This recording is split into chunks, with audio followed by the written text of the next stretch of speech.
Graça e paz, meus amados. Como é bom estar aqui de volta para compartilhar um pouco da Santa Palavra de Deus.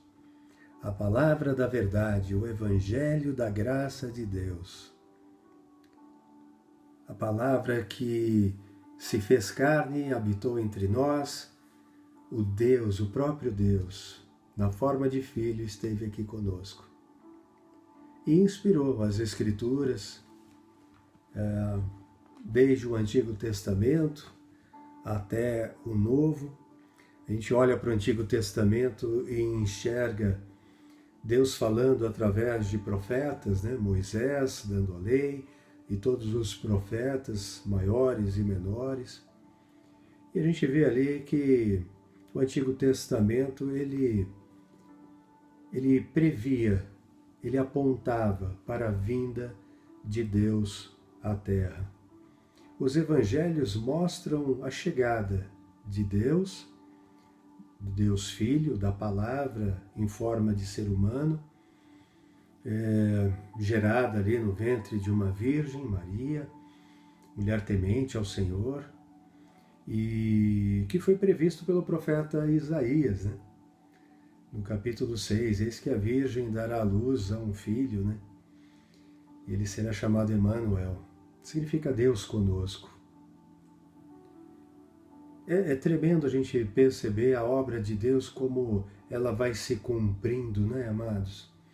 E aí então o Evangelho mostra a chegada, mostra a sua obra redentora, os seus ensinamentos, e mostra a consumação dessa obra.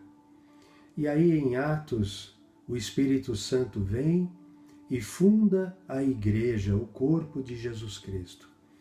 E vem como um consolador. Deus estava conosco e agora volta para o seio do Pai, volta e fica à sua direita, para interceder por nós, para ser o nosso advogado, mas Ele não nos deixou órfãos, como Ele disse aos seus apóstolos, e enviou um consolador. E o Espírito Santo veio para nos convencer do pecado, da justiça, do juízo, veio para nos ensinar todas as coisas e nos lembrar de tudo que o Senhor nos ensinou, até a volta de Jesus Cristo. Então a gente vê então a igreja sendo fundada e tudo aquilo que Cristo fez, então passou a ser ensinado pelos apóstolos, pelos discípulos, pelos diáconos, como foi Estevão, o primeiro mártir apedrejado, depois Filipe, que também sai pregando, e tantos outros, E aí a gente vê ali o apontamento para a segunda volta de Cristo. Então a palavra de Deus é uma obra com início, meio e fim. Mas eu quero compartilhar com vocês hoje um texto que vocês já conhecem, mas é Isaías capítulo 53, que diz assim no verso 1: Quem creu em nossa pregação, e a quem foi revelado o braço do Senhor, porque foi subindo como renovo diante dele e como raiz de uma terra seca. Aqui, amados, é Deus dando a Isaías uma profecia sobre o final da obra de Jesus Cristo, a principal obra que ele veio cumprir. Ele veio para morrer no nosso lugar. Ele veio para sofrer a nossa condenação, pagar pelos nossos pecados, nos constranger com seu amor, nos resgatar do pecado e, através da sua obra redentora na cruz do Calvário, ele nos deu paz com Deus. Éramos inimigos de Deus e aí então, pela fé em Jesus Cristo e por essa obra substitutiva, Jesus paga, ele sendo justo, ele paga pelos nossos pecados, nós injustos, nós condenados. E aí então ele nos justifica diante de Deus. Pai, ele não deve mais nada. Eu paguei pelos pecados deles. E agora, justos diante de Deus, temos paz com o Senhor.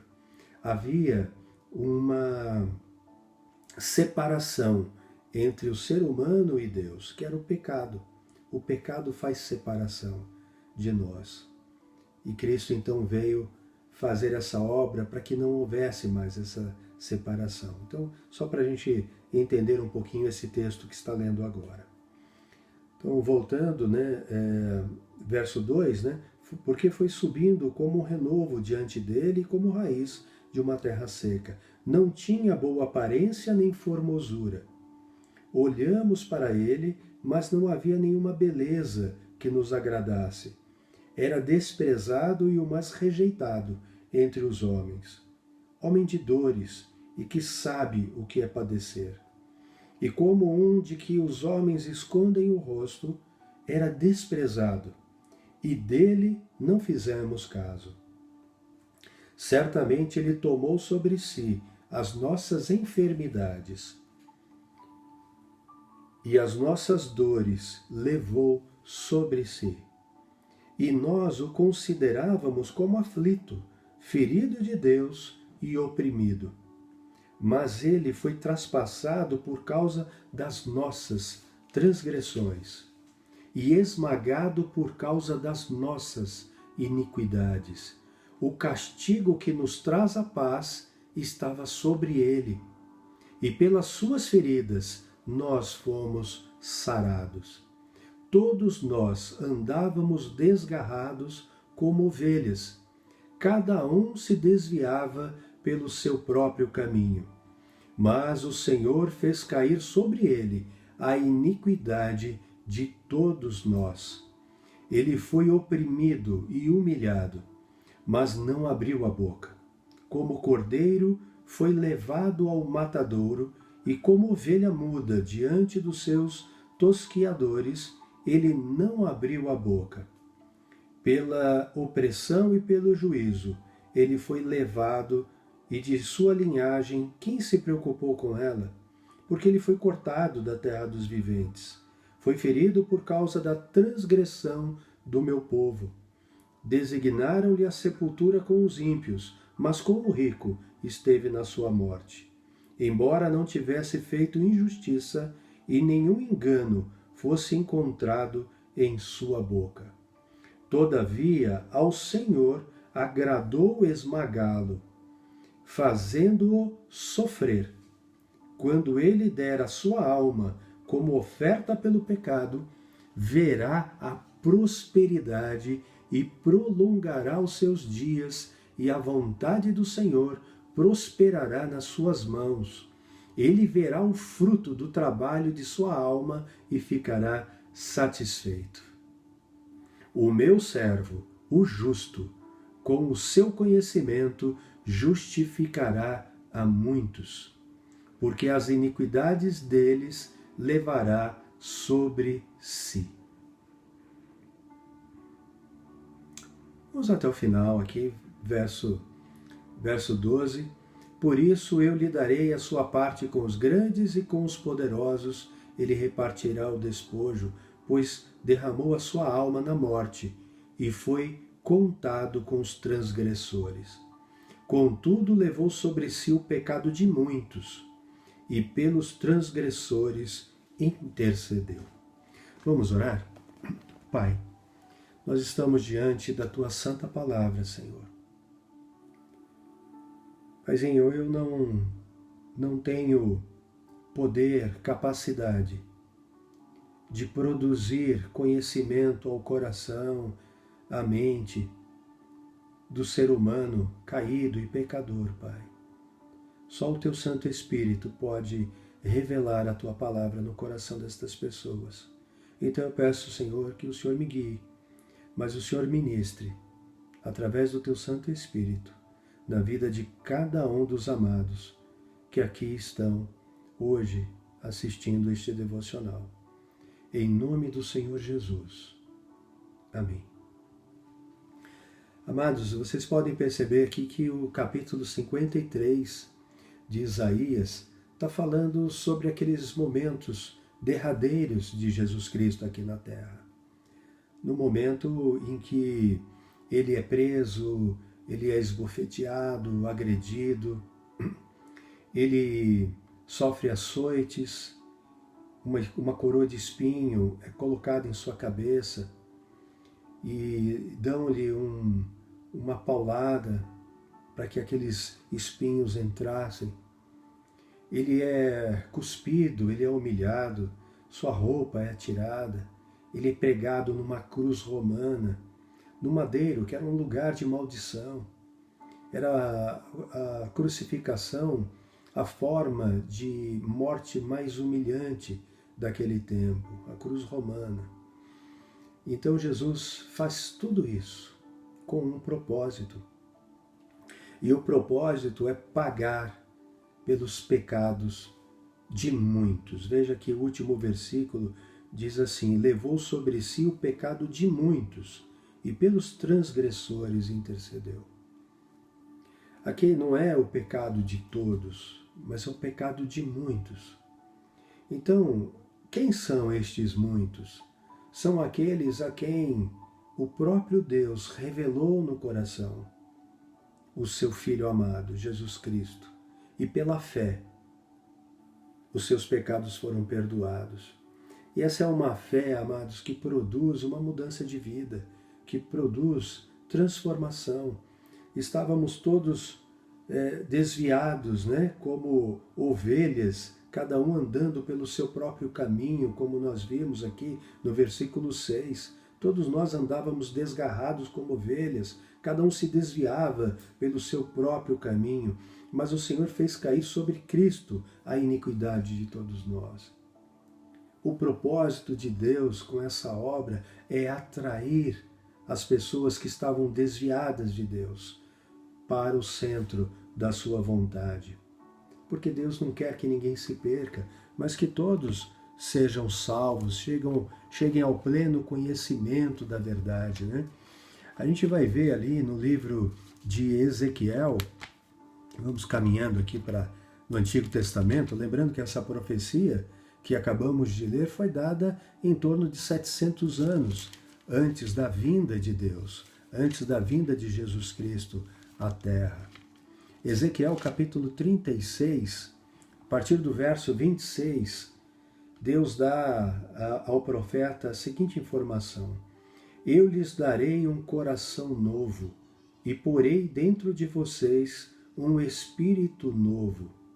Tirarei de vocês o coração de pedra e lhes darei um coração de carne. Porei dentro de vocês o meu espírito e farei com que andem nos meus estatutos, guardem e observem os meus juízos. Veja que essa é uma obra completa de Deus. É Deus quem tira aquele coração duro do ser humano que nega o senhorio de Deus em sua vida. Eu não quero que ninguém mande em mim, eu quero viver do jeito que eu quero. Então assim é o ser humano, essa é a carne, a essência, a natureza humana é assim. Ela não pode obedecer a Deus, porque a essência humana tem um coração de carne.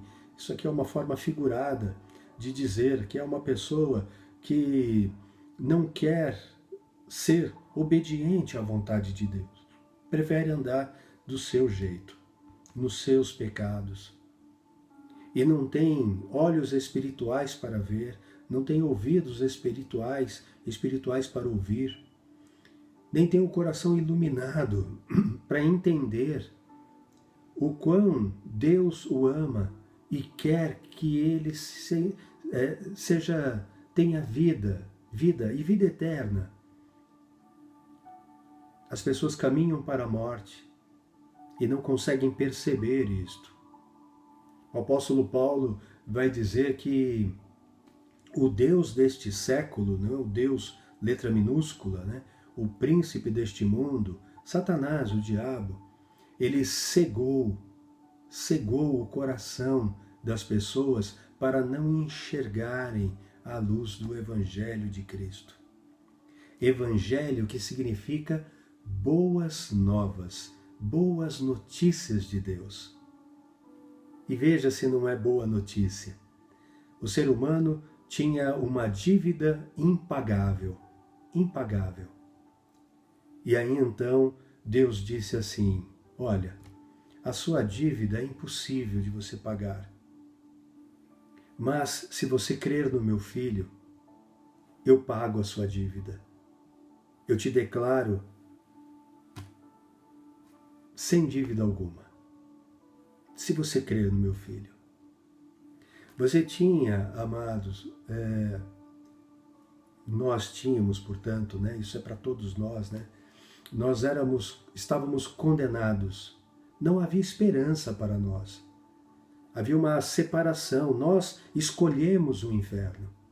Deus não manda ninguém para o inferno. As pessoas vão por escolha própria, porque negam a Deus e servem, se tornam escravos do pecado e de Satanás, que já está condenado e que está levando multidões juntamente com ele, pelo caminho largo que leva à perdição. Mas então Deus se vira para nós e diz assim: olha, você estava condenado e não havia esperança, mas se você apenas crer no meu filho, os teus pecados estarão pagos e não haverá mais condenação para você. Amados, é apenas crer em Jesus Cristo. Não é uma boa notícia? Dívida paga, condenação anulada, simplesmente porque eu criei em Jesus Cristo.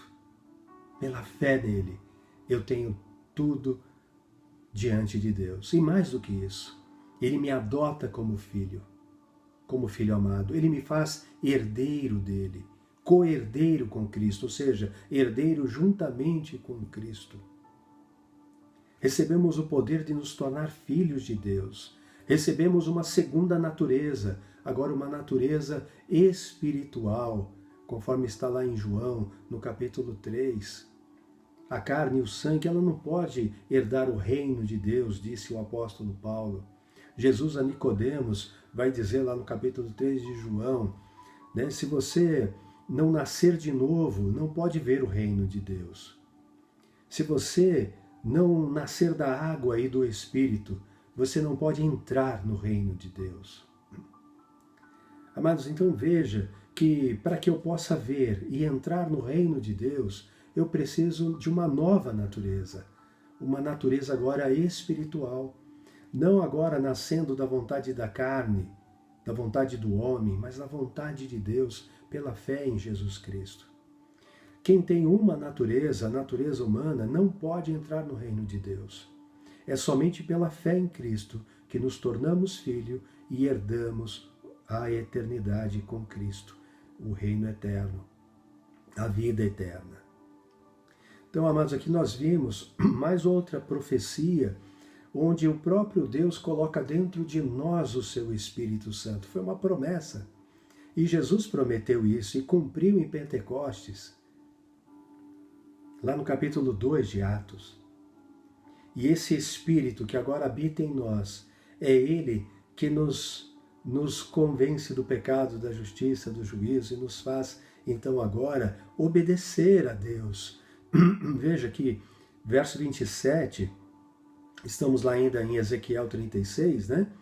Porei dentro de vocês o meu espírito e farei com que andem nos meus estatutos. Andar nos meus estatutos. Andar segundo a minha vontade. Guardar e observar os meus juízos. Guardar e observar significa obedecer. É pelo poder do Espírito Santo que a gente então agora tem o desejo de andar com Cristo, de andar com o Senhor, de fazer a vontade de Deus, de ter uma vida que glorifique o nome de Deus. A obra é toda de Deus, amados. A gente pode agora, lá no Evangelho de João, no capítulo 19, que vai dizer assim a partir do verso 28. Depois, vendo Jesus que tudo já estava consumado, aqui Jesus havia sido crucificado às 9 da manhã, ao meio-dia houve trevas sobre a terra, às 15 horas, então veja, 6 horas depois de Cristo estar ali padecendo, sofrendo, pregado naquela cruz, vertendo o seu sangue, sentindo dores, falta de ar e todo machucado. Ele diz assim, né? Depois, vendo Jesus que tudo já estava consumado, para que se cumprisse a Escritura, disse: tenho sede. Veja, a obra estava completa. Jesus já havia feito a obra perdoadora, justificadora, redentora. Verso 29, estava ali um vaso cheio de vinagre. Embeberam de vinagre uma esponja e, fixando-a num caniço de isopo, aproximaram a esponja da boca de Jesus. Quando Jesus tomou o vinagre, disse: está consumado. E, inclinando a cabeça, entregou o Espírito. Amados, está consumado. Essa palavra está consumado significa: Pai, a obra está completa. E aí então ele entrega o Espírito. É uma decisão. Tanto que os soldados e até o próprio Pilatos ficou até espantado por Jesus ter morrido tão rápido, porque ele entregou o Espírito. Ele cumpriu a obra para a qual ele veio. Em outras palavras, né, ele disse: Pai, está pago. O Senhor me enviou para esse propósito, que eu revelasse o Senhor. Essa é a vida eterna. Jesus disse isso. A vida eterna é que conheçam a Ti e ao Teu Filho a quem enviaste. Essa é a vida eterna. Conheçam a Cristo. Conheçam ao Pai. Tudo se cumpriu. Está pago. Amados, lá em Colossenses, no capítulo 2, vamos lá juntos? Colossenses, capítulo 2, versículos 13 ao 14. Diz assim: E quando vocês estavam mortos nos seus pecados e na incircuncisão da carne, ele lhes deu vida juntamente com Cristo, perdoando todos os nossos pecados, cancelando o escrito de dívida que era contra nós e que constava de ordenanças, o qual nos era prejudicial. Removeu-o inteiramente, cravando-o na cruz. Amados, domingo retrasado eu estava pregando e eu também falei um pouco sobre esse texto. O tema da pregação foi o propósito de um chamado. Porque fomos chamados por Deus com um propósito. E aí, quando eu li esse texto, me veio uma imagem que a gente vê, é muito comum nas redes sociais, né? As pessoas acabam de fazer um exercício físico na academia ou uma corrida longa, e aí, suados, eles tiram uma selfie e colocam o escrito assim: tá pago, tá pago. Não tem nada demais, né, nessa foto, nessa forma de se posicionar, né? É simplesmente, acabei de fazer exercício, paguei já a minha dívida comigo mesmo, com o meu corpo, né? Já malhei, né? E isso é bom, faz bem para a saúde, tá tudo certinho. Mas eu lembrei, amados, desse texto, né? Que nós tínhamos um escrito de dívida. E esse escrito de dívida constava todos os pecados da nossa vida. todos aqueles que já cometemos desde criança e cometeremos até o nosso último suspiro, porque somos imperfeitos. Né? Se nós tivermos condições de fazer o bem e não fizermos, já estamos pecando. Nós pecamos no pensamento. Nós pecamos quando nós nos iramos contra alguém, quando nós falamos mal de alguém, de uma autoridade. Enfim, amados, mentira, orgulho, soberba, preguiça, nós pecamos. Mentirinhas, não há diferença para Deus. Pecado é pecado. Não há esperança para o ser humano senão em Cristo Jesus. Mas eu imagino então Deus pegando esse escrito de dívida e pregando esse escrito de dívida que pesava contra nós na cruz do seu amado Filho. Uma cruz manchada de sangue, onde ele pagou por todos os nossos pecados. E aí ele crava esse escrito de dívida que pesava contra nós na cruz do seu amado Filho e diz assim: está pago. Está pago. Creia no meu Filho e você terá vida eterna. Gente, é tremendo demais isso, amados. Romanos capítulo 1, Romanos 8, versículo 1, diz: agora nenhuma condenação há para aqueles que estão em Cristo Jesus. Nenhuma condenação há para aqueles que estão em Cristo. Não é tremendo demais isso, amados?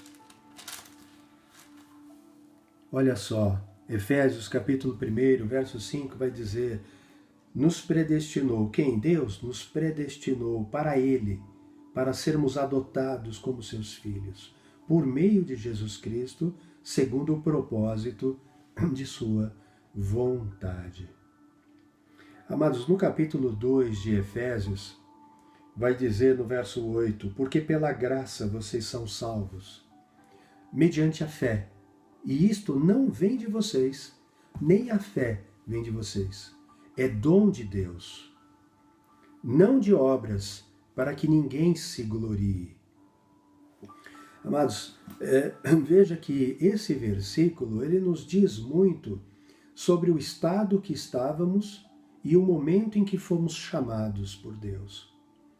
Né? Nós somos chamados por Deus mediante a fé que Deus colocou em nós, e não porque nós merecíamos, não foi por obras, para que ninguém se glorie diante de Deus. Veja, percebe isso? Então muitas pessoas acham que simplesmente crer em Jesus já é suficiente para a salvação. Mas não percebem que a fé proclamada é apenas da boca para fora. Jesus Cristo disse isso, né? Primeiro Deus falou, a palavra de Deus, antes de encarnar, falou para o profeta Isaías: este povo me honra com os lábios, mas o coração está distante de mim. E Jesus lembra disso lá no capítulo 13 de Mateus, quando ele estava falando ali da parábola do semeador, que na verdade é uma parábola de 4 tipos de solos, né? 3 improdutivos, infrutíferos e 1 que produz frutos, né? A 30, a 60 e a 100 por 1. Mas, amados, a gente percebe que Jesus, então, está nos alertando para uma fé que é verdadeira. Qual que é a fé verdadeira? É a fé que produz frutos dignos de quem se arrependeu. A fé nos leva a arrependimento e conversão. A palavra arrependimento no Novo Testamento é metanoia, que significa transformação de mente. Então eu mudo a minha forma de pensar, eu me arrependo dos caminhos e então eu me converto a Deus. Eu saio do caminho errado e vou para o caminho certo. Eu saio do caminho largo e vou para o caminho estreito. E aí Jesus vai falar lá no final de Mateus, capítulo 7, no final do seu sermão da montanha, sermão do monte, ele vai dizer assim, né, que aqueles que ouvem a minha palavra e as pratica é comparado a um homem prudente que construiu a sua casa sobre a rocha. E vieram as tempestades, subiram as águas e os ventos e bateram com força sobre aquela casa, mas ela não desmoronou, porque estava firmada na rocha. Mas aquele que ouve as minhas palavras e não as pratica é comparado ao homem imprudente, que construiu a sua casa sobre areia. E vieram então as aflições, os problemas da vida, comuns dessa vida, e aquela pessoa se abalou demais, aquela casa ruiu e foi grande a sua destruição, porque ela não foi firmada na rocha. E quem é a nossa rocha? Quem é a pedra sobre a qual a igreja de Jesus Cristo está firmada? É Cristo. Jesus é a rocha. Jesus é o sólido fundamento dos apóstolos, como diz o apóstolo Pedro lá em Atos dos Apóstolos, e confirma isso na sua carta, na sua primeira carta. Amados, veja que até a sequência desse versículo, né, para que não haja dúvida, diz assim no verso 10. Então eu vou ler desde o 8 de novo para dar um entendimento. Porque pela graça vocês são salvos, mediante a fé. E isto não vem de vós, é dom de Deus, não de obras, para que ninguém se glorie. Então chegamos em pecado. Agora no verso 10. Pois somos feitura dele, criados em Cristo Jesus, para boas obras, as quais Deus de antemão preparou para que andássemos nelas. Então veja que quando nós fomos chamados, não foi por obras, não foi por merecimento, mas foi por graça. Mas agora que fomos achados por Cristo, pela graça de Deus e pela fé em Jesus Cristo, então agora nós somos nova criatura, agora criados em Cristo Jesus. Para quê? Para boas obras. E o que é boas obras? São obras de obediência. Essas são as boas obras que Deus nos chama para fazer. Obras dignas de arrependimento, as quais Deus de antemão preparou para que andássemos nelas. Percebem, amados? Então vamos lá em Tiago, capítulo 2, já caminhando para o final da nossa reflexão. Tiago, capítulo 2, diz assim no verso 14. Meus irmãos, qual é o proveito se alguém disser que tem fé, mas não tiver obras? Será que essa fé pode salvá-lo? Percebem? A pergunta de Tiago é retórica. Ele está dizendo que não há proveito nenhum em dizer que tem fé e não tiver obras dignas de arrependimento. Essa fé não pode salvar ninguém, porque é uma fé da boca para fora, que não produziu arrependimento, conversão, transformação de vida, obediência à palavra de Deus. Mas eu estou falando isso com muito amor a Deus em primeiro lugar, né? Mas amor a cada um de vocês. Veja, nós não vamos buscar a obediência para merecer vida eterna, merecer salvação, não. Mas nós vamos procurar obedecer por amor, por respeito, por constrangimento ao amor de Deus e porque fomos salvos. As boas obras virão pela convicção da nossa salvação, não como meio de salvação, mas como resultado de que somos salvos. Essa é a evidência que é possível ser notada em nós a partir do momento em que nós declaramos Jesus com sinceridade de coração como o Senhor e Salvador da nossa vida. Veja que até na sequência, Tiago vai dar exemplo, né? No verso 15, se um irmão ou uma irmã estiverem com falta de roupa e necessitando do alimento diário, e um de vocês lhes disser, vão em paz, tratem de se aquecer e de se alimentar bem, mas não lhes der o necessário para o corpo, qual é o proveito disso? Assim também a fé, se não tiver obras, por si só está morta.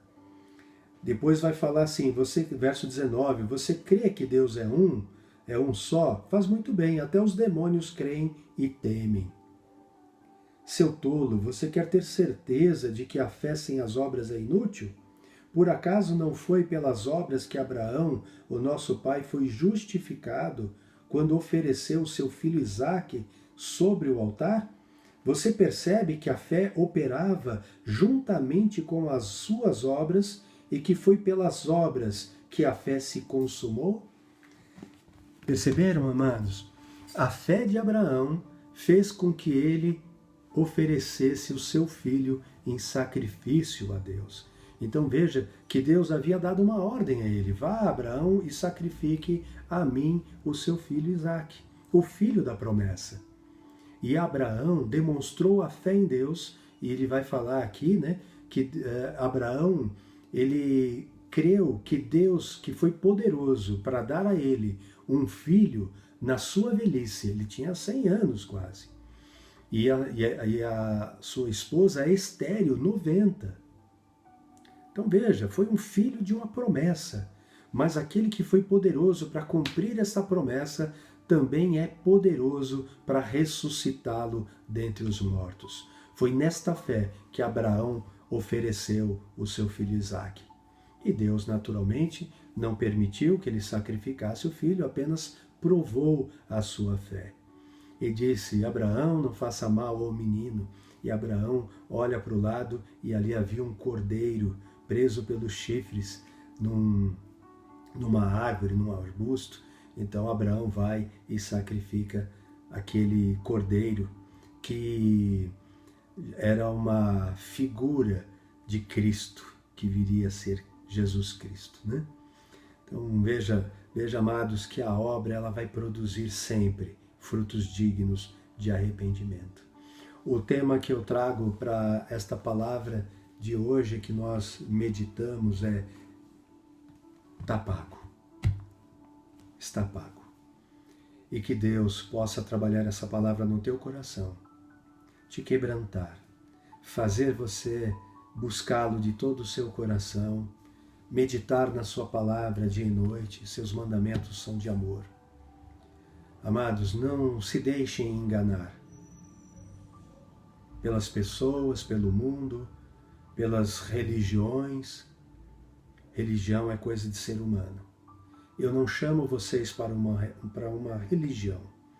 Eu apresento a vocês Deus, Jesus Cristo, que veio por você, veio por mim, para nos resgatar, nos reconciliar com o Pai. E nos confiou o ministério da reconciliação. Isso está lá no livro de 2 Coríntios, no capítulo 5. Que Deus abençoe grandemente a tua vida, em nome do Senhor Jesus. Amo vocês.